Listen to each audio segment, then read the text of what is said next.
What is up, you amazing people? It's me, Nima, and I just wanted to say to all my American viewers, happy Thanksgiving. Hope you guys are having a good time this holiday, either warring with your family or loving your family. I know my family, 3-year-old daughter, my son, and my wife, we're going to be doing Sonicsgiving, where we're going to make Sonic food and play Sonic. But I digress. I'm not here to talk about chili dogs and Sonic All-Stars. I'm here to talk about a Metroidvania by the name of Worldless. Now, this is a very interesting game, and I can definitely say interesting, unique. These are all characteristics that definitely explain this game. You see, the game starts off with some sort of cosmic explosion where you see orange and blue celestial bodies flowing from this explosion. Are you witnessing the Big Bang? Are you witnessing the Broncos trying to figure out their football team? I don't know, but it looks gorgeous, and as you see these celestial bodies floating around, they begin to almost dance with each other. But it's a dance of combat as they're bouncing off each other and starting to fight. And this is where you really start to question exactly what's going on. What are you looking at? Are you looking at brain activity? I don't know. Or is it just the Denver Broncos going 5-5?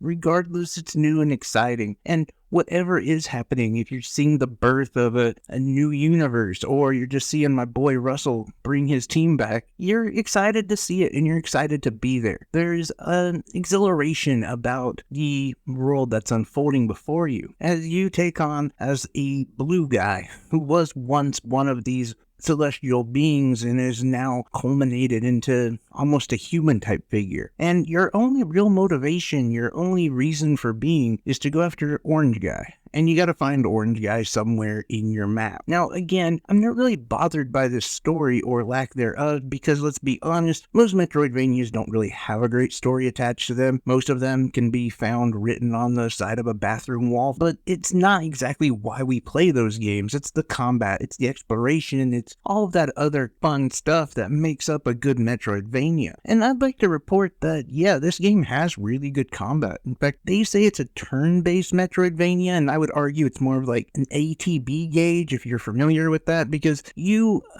do take turns hitting each other. That is very much true, but you're limited based upon your time. As soon as it's your turn to attack, there'll be a little gauge that shows up below you. From there, you can either use a magic attack or a physical attack, and later you can use different weapons and even other different skills. And I do feel like you're given ample time to perfect a few combos, whether it be all physical or you can mix up magic and physical attacks. You kind of have to pay attention to your enemies because some are weak to either one, and some have to be beaten down, or you have to break a shield in which to use a different attack. There's a little bit of strategy in it, even though it is rather simple, as you have one button for physical attack and one button for magic attacks. And the ability to upgrade your attack power or magic power, gain different skills, add to your combos, all of that makes this game's combat quite enjoyable. The one thing I would say, and the real unique aspect, is the defense though. You see, as I said, you're given turns. You have a turn to attack, they have a turn to attack. But when they attack, it's all about playing defense. And you see, you're given little hints, little prompts that tell you how you should react or how you should play defense. Like, for instance, there'll be a vertical line that shoots out right before they attack, and you know it's going to be a magic attack. So you have to mirror their action by hitting the magic command on your controller. You'll be able to put up a shield that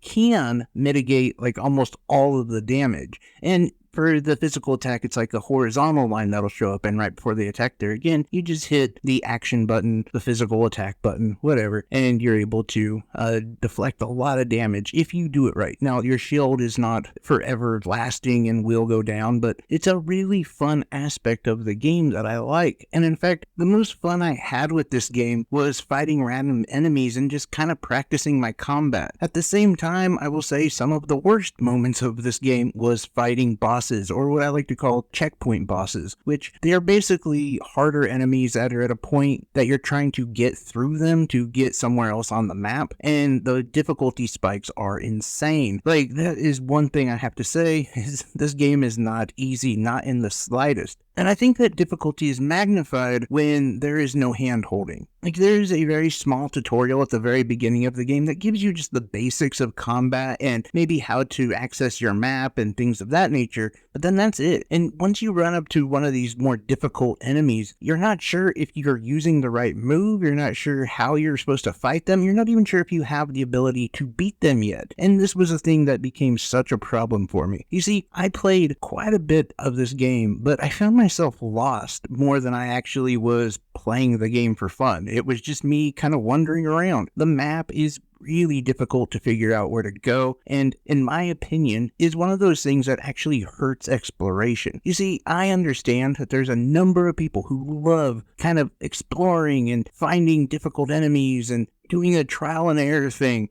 but I don't. I really don't like to. And I know part of it is because I am a reviewer. We're trying to get the most out of the game in what little time we have. We usually are on some sort of time restriction. And so when I find myself wasting more time just walking around trying to find out where to go, it becomes infuriating. And especially when I don't know if where I'm going is where I'm supposed to go or how I'm supposed to get there. Do I have the ability to get there yet? Am I able to beat this enemy, or do I need to go find another power-up? Is there a skill that I'm missing that is crucial to be able to platform into the next area? Where is the next area? And is this even where I'm supposed to go? Now, to be fair, there is a marker on the map that shows you, I think, where you're supposed to go most of the time. But sometimes, I'm not sure if that's where I am supposed to go, as I found myself just kind of walking around in circles after a while. And yes, I would eventually figure out where to go, but it was just one of those things that I didn't really feel like that was a great use of my time. If I would have been able to, I don't know, hoard some currency or had been gaining levels or something like that, then I would have been fine with it, but it didn't really offer that. I even at times felt angered by the simplistic yet beautiful backgrounds and world that you're in, or worlds I should say, as they are amazing, but at times you're like, I really need some more reference points just so I can remember where I've been and how I've got there. It's that sort of stuff that I think, honestly, a lot of Metroidvanias are guilty of, and these somewhat confusing, hard to navigate maps are pretty much a standard in a lot of Metroidvanias, so I don't really hold it against the game and would argue that maybe it's just not for me, and that's really how I feel about the game. Honestly, if I was going to give it a score, I would give it like a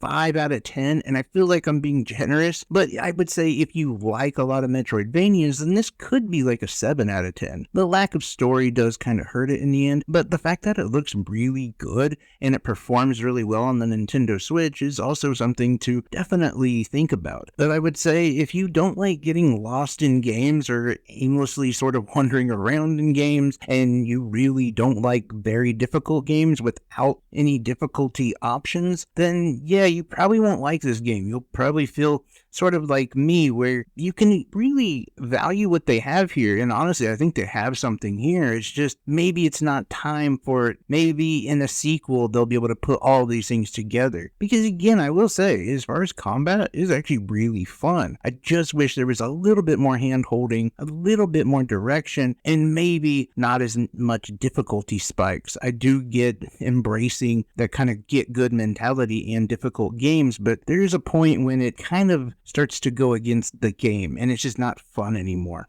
But the difficulty spikes are one thing that I would definitely reduce and just have a different navigation system of some sort. But that's my thoughts on Worldless. Let me know what your thoughts are in the comment section below. I'd appreciate it very much, and I'd love each and every one of you guys. Thank you all so much. Take care, everyone. Bye-bye.